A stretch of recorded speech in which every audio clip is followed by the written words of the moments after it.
संयुक्त परीक्षा study channel पर आपका स्वागत है। इस्तकबाल है दोस्तों। बीपीएससी टीचर 2023 का जो एग्ज़ाम हुआ था उसका आंसर की जारी हो चुका है दोस्तों। ऑफिशियल आंसर की जारी हो चुका है, बीपीएससी का ऑफिशियल वेबसाइट पर है। यहाँ देख सकते हैं आप, यहाँ से आप आंसर की जारी कर सकते हैं, लेकिन वो मार्कशीट अभी तक नहीं दिया गया है। देखिए ये है जनरल स्टडीज़ पेपर को, यहाँ है आंसर की paper 2 set a general studies paper language, यानी सेट ए लैंग्वेज का सेट ए और सेट यहाँ से आप लोग मिला सकते हैं कि किसका कितना सही हो रहा है, लेकिन ओमार जारी नहीं किया है।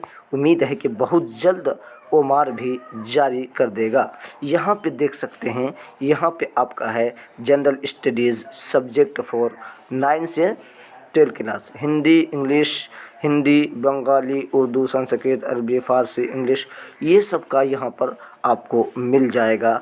और आगे देखते हैं जनरल स्टडीज़ सब्जेक्ट यानी 11 से 12 तक, उसका भी आपको मिल जाएगा दोस्तों। बहुत बड़ी खुशखबरी निकल कर के आ रही है।